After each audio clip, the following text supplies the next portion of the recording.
আচ্ছা, এবার যেটা করব আমরা, ড্রপ ক্যাপ বলে একটা অপশন আছে না, দেখতে পাচ্ছ ইনসার্টের মধ্যে ড্রপ ক্যাপটা কিন্তু অ্যাক্টিভ থাকে না, ইনঅ্যাক্টিভই থাকে।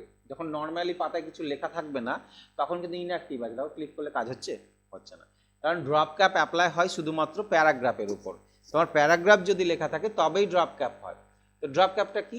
ড্রপ ক্যাপটা বলছে make the first character of any paragraph capital and large, বড় হাতের করবে এবং বড় করে দেবে। তোমরা অনেক সময় পেপার টেপার বই দেখেছো যে প্রথম অক্ষরটা বড় করে 3-4টে লাইনে লেখা থাকে, তাই না? এই জিনিসটা করতে গেলে এই ড্রপ ক্যাপ অপশান থেকে তোমাকে করতে হবে, ঠিক আছে? কি কেমন হবে দেখতে? তাহলে আমি 3টে প্যারাগ্রাফ লিখে নিই, 3টে প্যারাগ্রাফ লিখে নিলাম, ঠিক আছে? এবার দেখো তুমি যে প্যারাগ্রাফে থাকবে, ফার্স্ট প্যারাগ্রাফ হলে ফার্স্ট প্যারাগ্রাফের প্রথমে ক্লিক করো বা যে কোনো জায়গায় ক্লিক করো, প্যারাগ্রাফের ভিতরে কার্সারটা থাকতে হবে, ঠিক আছে? ফার্স্ট প্যারাগ্রাফে আছি, এবার ড্রপ ক্যাপটা অ্যাক্টিভ হয়ে আছে, প্যারাগ্রাফের বাইরে যাও, ক্লিক করো, ফাঁকাতে ক্লিক করলাম, দেখো কি হয়ে গেল, ইনঅ্যাক্টিভ, কাজ হবে না, ডিসেবল বলা হয় এটাকে। তাহলে ক্লিক করলাম, চলে এলো। আমি তো এই ডকুমেন্টের এখানে কার্সারটা রেখেছি, তাই না? তবুও দেখো ড্রপ ক্যাপে দুটো পজিশন আছে, একটা আছে ড্রপড আর একটা আছে ইন মার্জিন। কোন স্টাইলটা? এই স্টাইলটা হবে এইরকম দেখতে, আর এই স্টাইলটা হবে মার্জিনে চলে আসবে লেখাটা, ঠিক আছে? এইরকম। আর এটা হবে এইরকম ভিতরে চলে আসবে। কোনটা ভালো লাগছে, এটা না এটা? এটা, তাই না? ড্রপটাই ভালো লাগছে, ইন মার্জিনটা অতটা ভালো লাগছে না। তাহলে ড্রপ ক্যাপের কটা পজিশন হলো? দুটো। এটা পরীক্ষায় কোশ্চেন আছে, ড্রপ ক্যাপের কটা পজিশন থাকে। আর একটা জিনিস ফলো করে যে ও লেখাটাই তো বড় হচ্ছে, তাই না? আচ্ছা, কটা লাইন নিয়ে বড় হচ্ছে? 3টে লাইন নিয়ে। তাহলে ডিফল্ট 3টে লাইন নিয়ে বড় হয় অক্ষরটা, ঠিক আছে? তাহলে এই স্টাইলটা আমরা নিয়ে নিতে পারি। যে প্যারাগ্রাফের করবে ক্লিক, যা নান হয়ে গেল, আবার এখান থেকে গিয়ে ক্লিক করে দিই, এটা হয়ে গেল। যদি এইখানে ক্লিক করি তাহলে দেখবা টিটা বড় হবে, তাই না? তাহলে ড্রপ ক্যাপে গেলাম, দেখো টি বড় হয়ে গেল। আর যদি এরকম করো তাহলে এরকম হয়ে যাবে। তাহলে এটা ভালো লাগলে এটা করবে। এটা হলো।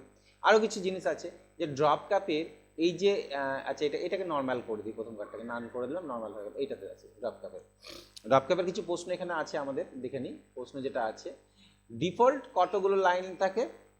3টে। এবং তুমি সর্বাধিক কতগুলো লাইন নিয়ে বড় করতে পারবে? 10টা।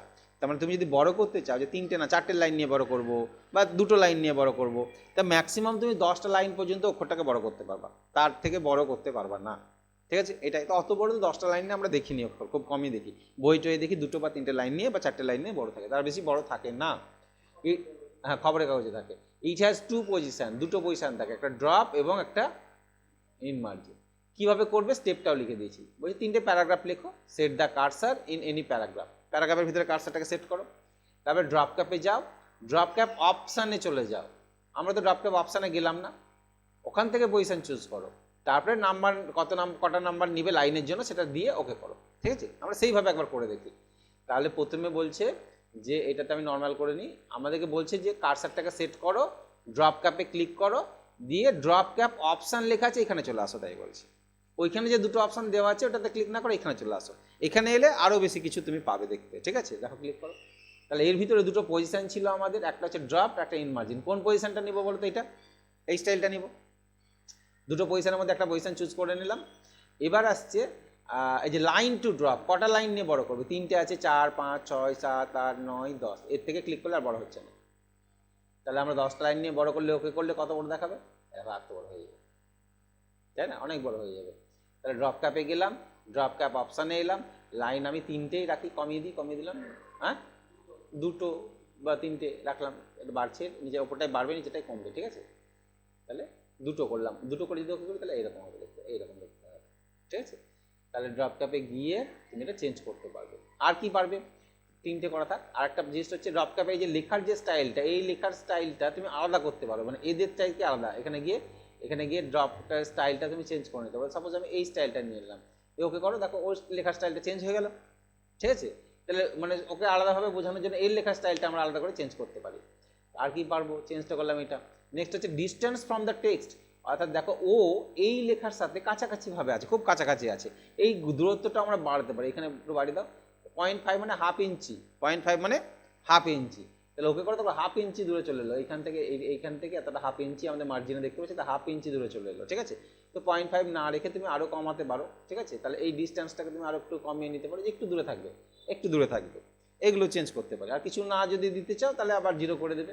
এখানে কি করে দেবো আমরা? 0 করে দিলাম, যেমন ছিল সেরকম। তাহলে এই ড্রপ ক্যাপের ভিতরে আমরা এক্সট্রা কিছু অপশান পেলাম, ফন্ট চেঞ্জ করতে পারলাম, লাইন কতটা দেবো এবং ডিস্টেন্স, এই কটা অপশান আমরা পেলাম। ঠিক আছে, এবার এটা ওকে। আর যদি কিছু না দিতে চাও নর্মালি এরকম, ওকে। তাহলে ড্রপ ক্যাপ ক্লিয়ার। ড্রপ ক্যাপের সাহায্যে কী করতে পারছি আমরা, প্রথম লাইনটাকে বড় এবং বড় হাতের করে নিতে পারছি এবং তার দুটো পজিশান থাকে, একটা ড্রপ একটা ইনমার্জিন, কীভাবে করবে তার স্টেপটা এখানে ফলো করা আছে।